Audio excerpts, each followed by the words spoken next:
The show starts in 10, 9, 8, 7, 6, 5, 4, 3, 2, 1, go. Whether you're new to sales or a lifetime veteran, the Blackbelt Sales Podcast will sharpen your sword and guide you to master the art of sales. And now, here's your host, the ninja himself, Gene Slade. Hey, what's up, ninjas? Good to see you today. It's a very, very special event today. I've got the man, Mike, how do you say it? Agugliaro? Agugliaro, you did great. Agugliaro. It's a struggle, I think, for everyone in the industry. I think I spelled it wrong 5 or 6 times before I got it right. So Mike is a leader in the industry. You guys know me as the lead ninja and as the sales expert. I was an entrepreneur as well in the air conditioning space. But Mike has done things that I have never, ever dreamed of doing in these spaces. So if you're looking for some awesome coaching from a business perspective, Mike's the dude. So welcome to the show, Mike. Thank you very much for taking the time out of your busy schedule. I know you're working right up until the moment that we got on. So thank you very much.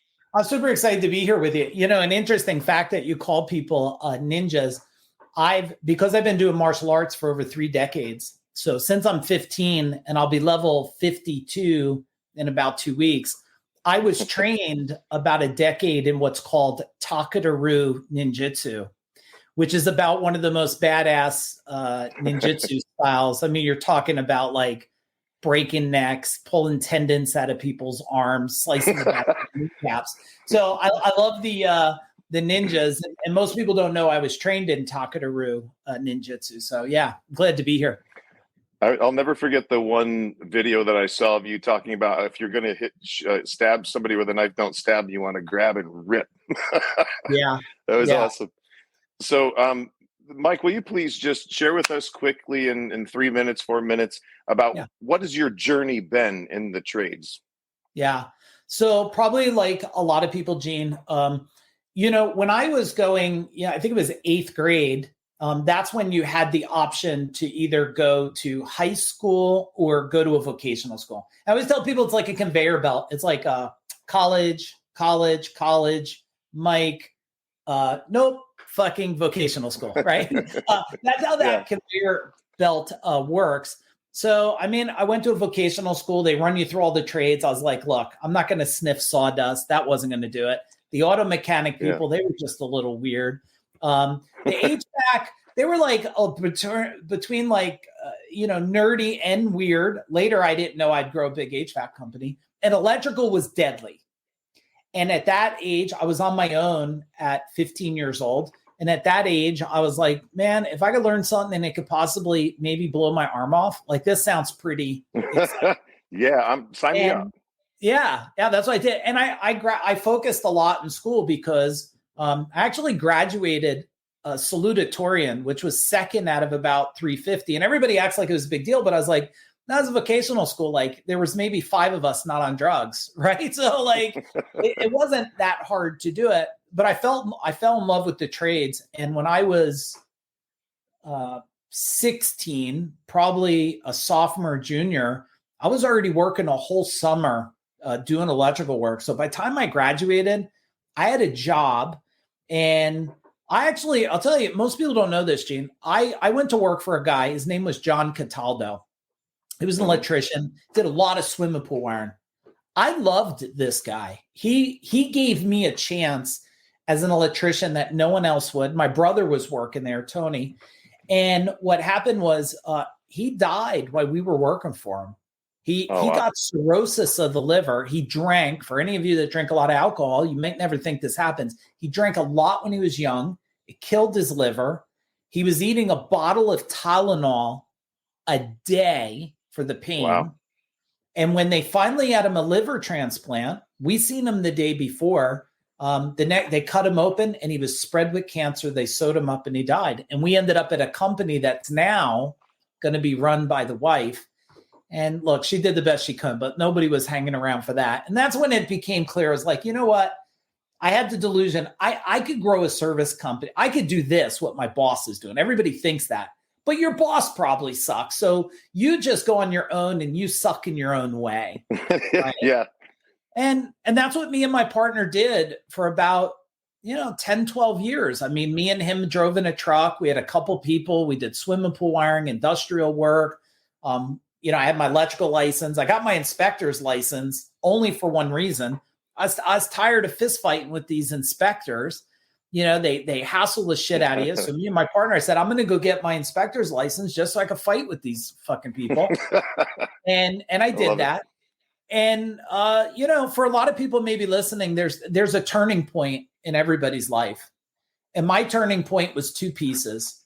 And I think a lot of people might relate. The first piece was my business partner came in one morning and he said, hey, I'm out.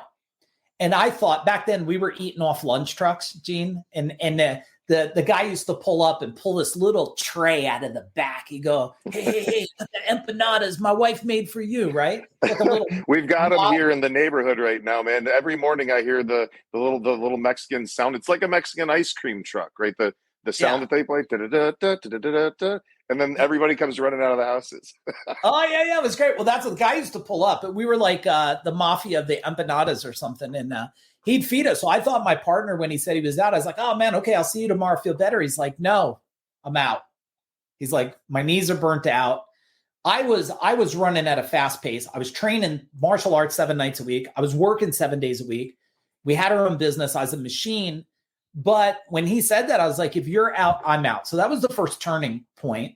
And then the second turning point, my son was born. And I literally was like running from a job to the hospital. And I just remember, and I hope a lot of fathers are listening to this. I remember going home. My wife was still in the hospital, and we bought one of these, these smooth gliding chairs so my wife could breastfeed and stuff. And I remember building it and sitting in it and kind of sitting back and just breaking down, crying. I mean, I just lost it. I couldn't believe the reality I was getting was I was going to become just like my dad. I was going to be my dad was the hardest worker, but he worked 7 days a week. He missed a ton of stuff from our lives. And I was just sitting there bawling, going, oh my God. So like, we don't want to do the business no more. My partner's done. My kid, I'm never going to see him. And that's when we made a decision. Hang on a minute. We probably just don't know what the hell we're doing. What if we find people smarter than us? And I know a lot of people out there are afraid to invest in things. And like, we took a credit card out. We bought a software system, which was called Ergos back then. Wait a minute. You went into debt to invest in yourself? Oh my God. Let me tell you something. Amex probably shouldn't have let us even do it. I mean, the software, it's not like these people, they bitch about these softwares today that they pay, a couple $100 a month? Like, you had to pay in full back then. There's no joke. Hey, if you've ever went into debt for your business, or if you ever went into debt, put debt down in the comments. All right. And if you're watching us live right now, will you please listen? We don't ask for a whole lot. All we ask for is just a little tiny bit of engagement. So will you put live down in the comments? If you're watching this on a replay, just put replay. Keep going, Mike. Yeah. So we bought a software system. We joined an organization, and we learned, my partner and I, he took all the financial thing. Now, back then, if you remember, which is decades, probably a decade and a half ago, like, your training material, Gene, was VCR tapes and binders. Like, the people today, and I don't want this to sound cocky to people, but like, and I know there's a lot of people that have built big businesses, but like, building big businesses is impressive by people that don't like know how to do it anymore. Today, with social media, the ability to learn things at the speed of light, everybody should have a big business, or really the problem is not the ability to get the skills. It's a brain problem. It's a thinking problem. It's a limiting belief problem. It's all these other things that we could dig into. But needless to say, once I started learning, I just became relentless. And I mean, look, I don't know if our success is great compared to some today, but I mean, we went from under $1 million to 32 million in 10 years. But I had a life through that. Remember, I didn't get divorced. I'm with my wife since I'm 15 years old. I didn't miss my kid stuff. My son's going to be 23. My daughter's 20. I went and read the Going on a Bear Hunt in my kids' school, one of my favorite little kids' books to read to all these kids. Like I didn't miss nothing. My kids came to the jobs to see me. So yeah, we went to 32 million. I had 200 employees and I loved my culture. I did not sell. So everybody knows I didn't sell my business because I didn't like it. The thing ran for 5 years without me. I didn't even have an office in the building. I sold it because I didn't have an office in mine either. Yeah. Well, that's good. I had to get the hell out of there because they wouldn't leave me alone. They wouldn't make a decision. Yeah. We put all kinds of parameters in place, systems, so that there's people that really have a question. Those people that you made so afraid that they have to ask you the same question over and over, but look, I sold that business in 2017. Back then the multiple was like the cat's meow, not like today. Shit, today, this is unheard of. And I sold it because I was evolving and I knew that I wanted to go into the service industry because I was so tired of every time I got around my friends, I would tell them how everything's going great and they would tell me how everything's going bad for them. And because they're friends, they don't want to listen to you because they think you don't know. But then again, you built a big company. I mean, now I like to let everybody listen. We were not always amazing. Like our profit at one time was like 2%. I mean, it was like shit. The only time we turned the profit was when I spent time with Jay Abraham, who's the highest paid consultant on earth. And he was asking me about the business. And he said, well, what's your profit? And I said, I don't know. It's like 2%. And he said one thing to me that made me change everything. It wasn't a strategy. It wasn't a technique. He said this, he goes, it's horrible. You have to change. And I was like, he's the magic man. Like my dad was shaming me. I was like, I got in the vehicle. We were at the Ritz-Carlton in California, me and my partner. We spent a half day with him. We got in the vehicle to head back to the hotel or whatever at the airport. And I said to my partner, I said, that was just embarrassing. Like he was so disappointed in our profit. I said, that's it. We're going to change it. And we went in 1 year from 2% to double-digit profit. But I didn't want it, the industry, I was so tired of dimming my light and not sharing with people because I felt that they were going to feel bad because we were doing good. That's why I started CEO Warrior, to change an industry. Like a lot of people think, look, CEO Warrior was a business that made money. I was way wealthy before I started CEO Warrior. I mean, shit, even before we sold the company, I mean, look, the company sold in 2017. In 2000 and probably 10, I was already making between 500 and 750,000 a year. Like I didn't have to go and do that. And when I went to do it because this industry needed to shift, and there was a lot of coaches that were coaching that were teaching very old dated shit. And there was a lot of people in organizations for 20 years and people couldn't break $1 million. And I would sit there and tell them, I said, look, you're doing $1 million for 5 years. You suck at your service, man. Your service sucks. And they get all, blue collar, they're all ready to fist fight and shit. Oh yeah. And I'm like, look, we probably don't want to fist fight. Right. But the reality is if you were amazing, a byproduct of amazing is your company would expand and grow. People would be referring you left and right. That's why I built CEO Warrior. Now look, CEO Warrior, like anything else. I mean, and you're in the world, you're helping people. We grew it to clients all over the place. We did 35 3-day events a year. And that's a lot of 3-day events to do a year. It's a lot of work. And you know what? We weren't for everybody. We were for people, probably more like your people they want hurtful truths, not comforting lies. They want it told to them and they want to be challenged and they want to be taught by men who act like men and they want to know there's a high level of integrity. And I believe that's what we brought to the world. And in 2020, I knew I was expanding again and I was looking for a partner that could join the organization. Because look, You got to know, everybody that's listening, you got to know when there's a point that you need to bring in somebody a little bit smarter than you that can grow it a little bit bigger than you. And I knew I needed that. We brought on a great PE firm. They're called Corridor Capital. We brought them in. And Corridor Capital, when I brought them in, I said, look, I'm going to help this thing. I want CEO Word grow huge. But someone's got to change humanity. And I said, that just happens. It's going to be me. So that organization's growing. They have Mike Disney, their COO. The dude's, he's a ninja. He's been with me, loyal brother through and through forever. And he's running the throne over there. He's making magic. And look, that's where I'm at today. I'm going to change 1 million people in a decade or less in 100 countries or more. And I'm not going to stop until I do it, because the way this world is, Gene, you know it, with this pandemic and all this manipulated bullshit that's happening. And I get, there's a lot of people, look, it's like me and you. I told you before this, right? I said, invite all the haters. The haters. Because the interesting thing about the haters is this. None of them are on at 9:15. It's 9:15 this time. None of them are on right now serving the industry. That's right. The deal.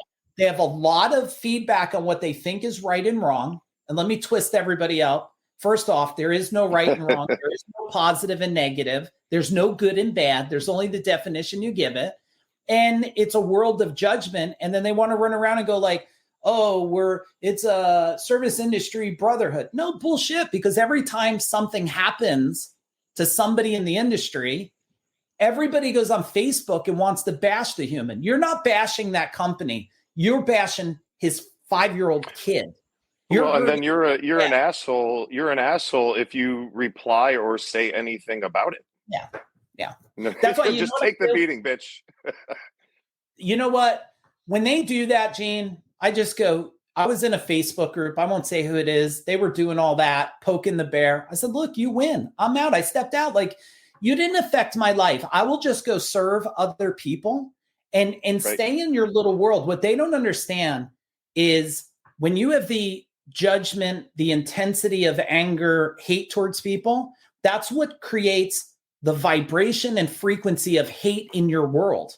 If they could just consider expanding to how this world works, how reality works, how things are created, they would understand that their language, their intentions, and the drama they bring is a direct reflection back into their personal life. And if you look at somebody in drama on Facebook and you peel back their home, there's drama in their relationship.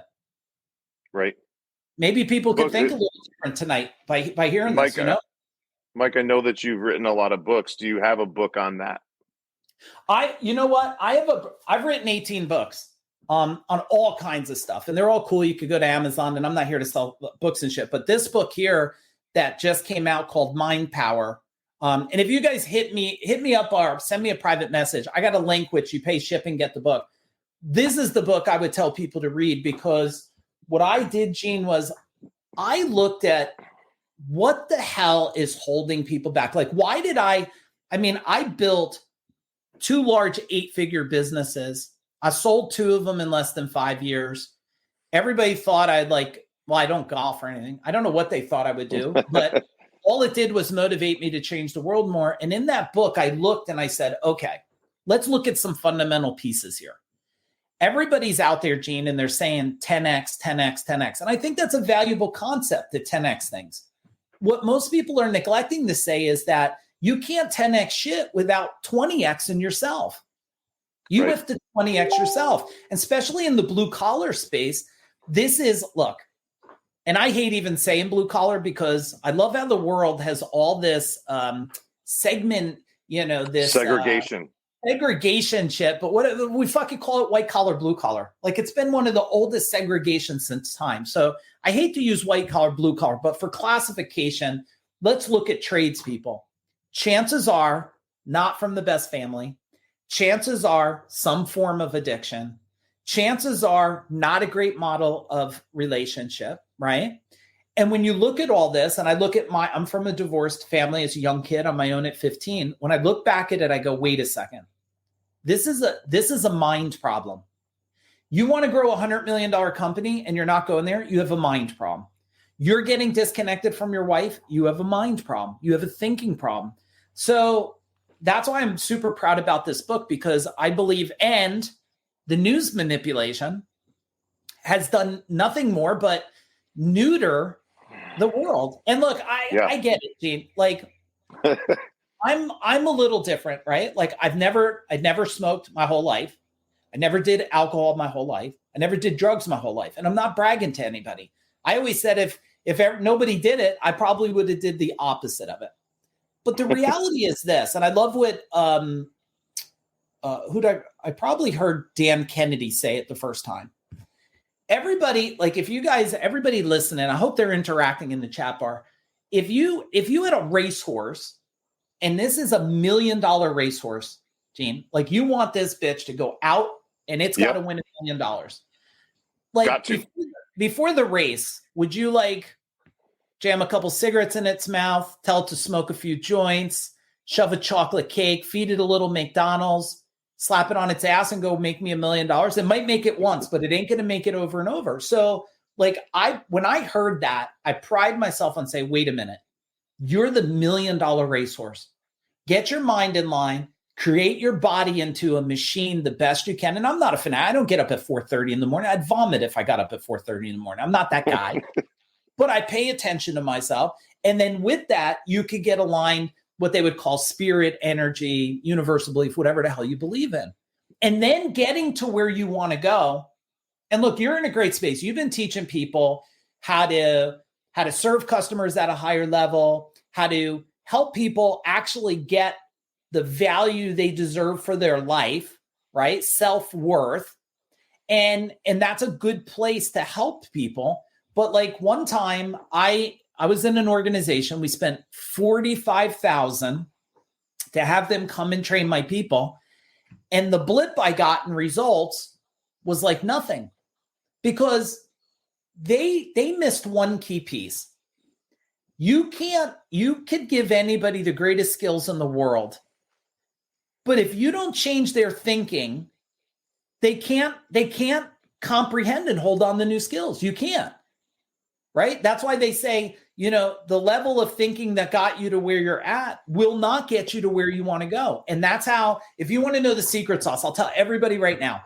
How did my culture create the results and growth it did? Simple. I worked on making them better people first, and then they became better employees second. Because if their wheels on their life bus fell off, and I studied it because I'm sitting here going, man, this guy's doing 70, 80,000 a month. And then he goes to 40. And I go, dude, what's wrong? Well, my wife, like I could tell you if a guy calls out on Friday or Monday, I could pretty much nail it. It's a drug addiction, alcohol addiction, family issue. Like 200 employees, I had it all figured out. I'm like, dude, 3 Fridays in a row. I don't need to know what you're drinking. I don't need to know where you're going to drink. I just probably have a pretty good guess you're drinking. There's no judgments here. I need to help you because you're not letting me down. You're letting your future down. And I'm fighting for your future every day. I'm not fighting for you. I'm fighting for your kids. So when you look at that stuff, that's how I solved the key thing was make the people better people. The company just becomes better as a byproduct. I couldn't have said it better myself for sure. Hey, we've got a couple of questions, and we don't want to run this. We don't want this to run too long because I know that you got things to do. Tell me what's the one thing if you had done it earlier in your career, you would have had a lot more massive success. Yeah. Look, if I did it earlier, and I would tell everybody not to waste like 10 years of killing yourself out there to not win. The first thing I would have did is I would have made sure, look, I had seven coaches at one time. Relationship coach, spiritual coach, martial arts coach, marketing coach. I had 7 at one time. That's the most amount. And what I'm going to say next, I'm not saying to brag. So please understand that. If there was another way, I would have did it. I've spent in the last 15, 18 years, $2.7 million on my own education. Now people go, that's fucking crazy. I could prove it. No, it's not. I did create 2 high 8-figure businesses. So now is 2.7 a lot? Rewinding time, anybody in business, I would say, look at your number one problem, find the best in the world and invest and tell them to do whatever they can to help you solve it. If it means kick your ass, yell at you, punch you in the face, let them solve it and keep them in your world until they no longer bring you value. And if they don't, Sure. let them know and move on to someone that's better and more efficient. I told everybody that's ever worked with me, I said, if there's a day that you think now look, Gene, the last 15 months, I know where you're going. 20 companies in CEO Warrior sold 20. Out of the 20, 80% of them became Deca millionaires. That's 10 million in their bank or more. Now, look, they're not all running on Facebook. Maybe some of them are on here. They're not sending me fucking fruit baskets and shit, but that's okay. I didn't do it. I didn't do it for a fruit basket. I did it for their legacy. Now, the fact is, I told all of them, if there's a day you outmastered me and I have no more value, you just come and let me know and you move on. I'll find someone else. Now, it'd be pretty tough because, I've been focusing on mastery. Because you're constantly learning, right? I'm in 2 different groups right now. I'll spend $150,000 a year between myself, my wife, in education. At this level, we still invest in people. We just got back from Florida hanging around with a whole bunch of badass people. I am such a believer in investing in yourself. When you go to die, you're not going to go, hey, I'm about ready to die. I'm sorry that I invested to try to improve myself. You're not going to say that shit. Never going to happen. Look, not every person. It could be the other way around, though. Yeah. For sure. Not every person that I invested in given me exactly what I wanted, but then I turned around and said, well, wait a minute. Is it their responsibility to spoon feed me something, or is it my responsibility to evolve to the point I can also find something here? Man, come on now. I invested $25,000 with one coach, and I went and I thought that it was going to be one thing, and it was a completely different thing, and it wouldn't really have met. If I'd known what it was, I definitely wouldn't have spent the money. But I was like, you know what? I've got to get $250,000 worth of value out of this. I got to figure out how to make that 25 grand into 250. And all it took was one nugget. That was it. One tip. Yeah. Man. If every time I went to trade shows, if we either were at the trade show or back then Gold Medal, we would go to a home show and we'd have a little booth, whatever. And I would tell my team, okay, run the booth, get some leads. But I said, I'm going to go walk the show. And every single show that I've ever walked, if it was a trade show, a home show, I don't give a shit if it's the mall I'm walking through with my wife. I go there with one intention, find $1 million idea. And I could walk in a mall with stores, clothing stores, sneaker stores. It don't matter. My wife could be looking at shoes. It doesn't matter. And I'll look and go, that's $1 million strategy that I could bring in my world and execute. That I learned that through Jay Abraham, because Jay Abraham is a thinker of just high level thinking that he just lives 500 different industries, right? Yeah. I mean, that's the thing. When I was in an organization, I won't mention it because I'm thankful for them because they actually motivated me to create what I consider the top training and implementation organization in the world. It was the one president's motivation of pissing me off that motivated me because I know which one it was. We won't say it. He was not in integrity. But the reality is when you're in these worlds today, what if you conditioned yourself tonight to look for the $1 million thing?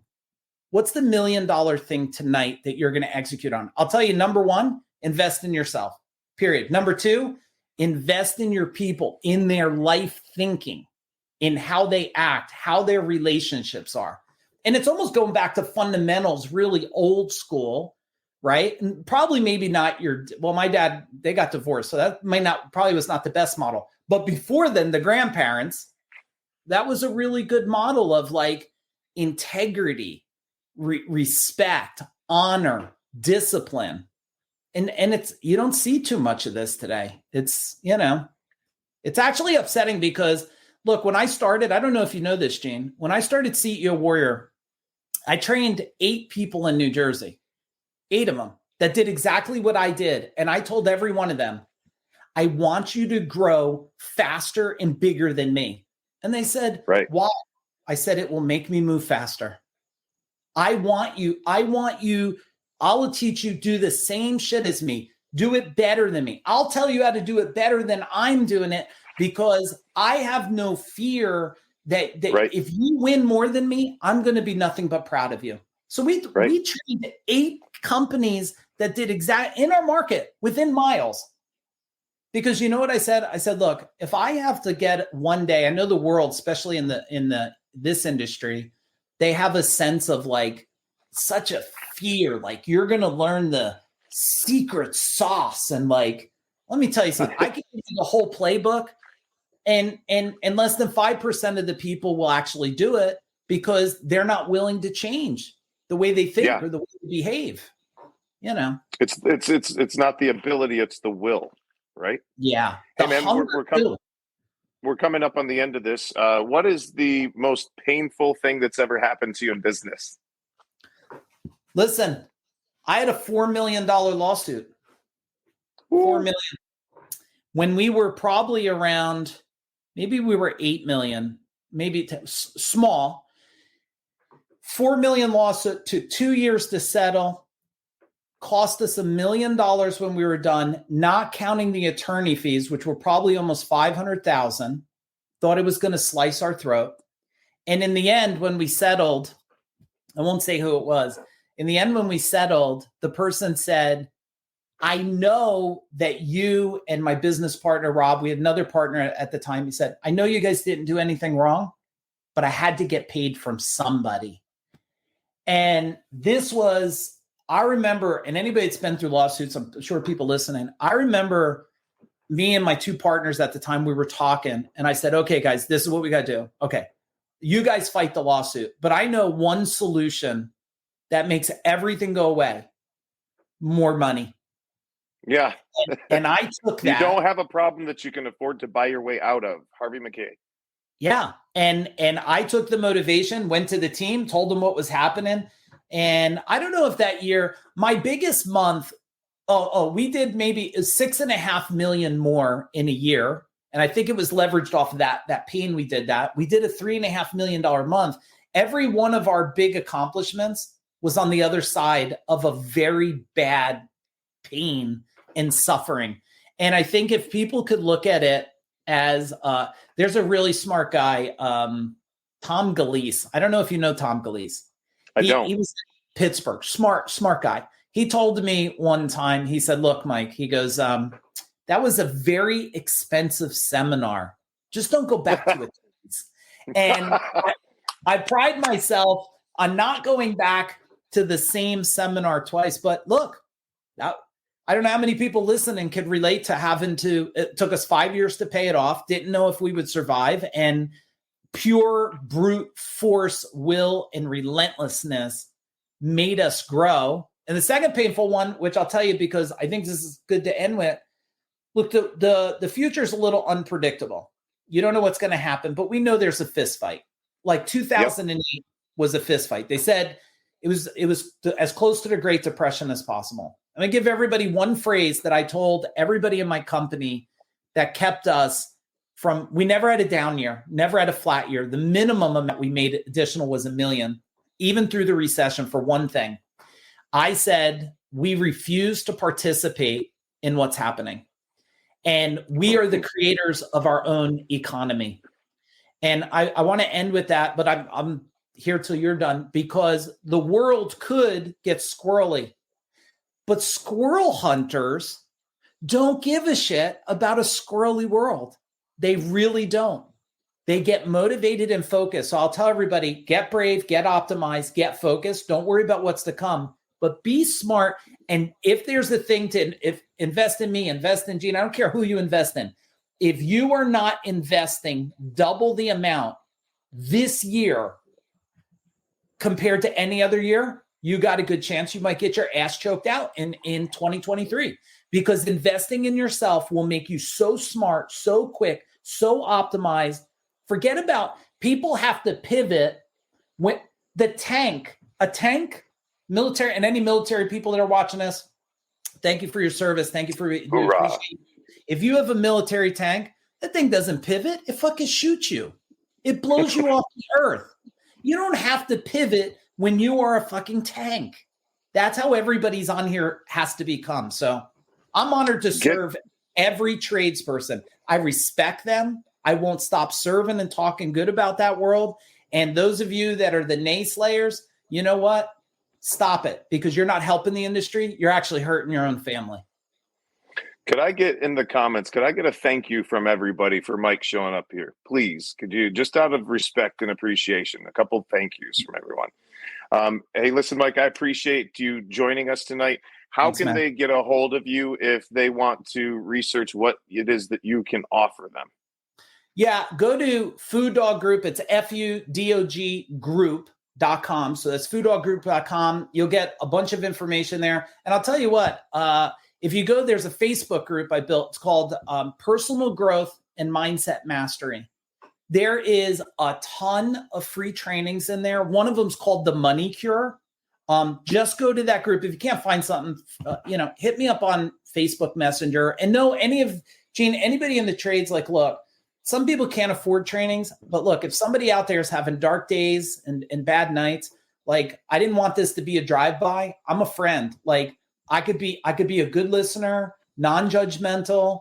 Like, if you're having dark days, send me a private message and just be like, look, I just need to get it off my chest with somebody. I'm a good listening board for people. I want to let them know they're not alone in this world. I appreciate the compassion, brother. Thank you for joining us. We'll talk to you later. Boom.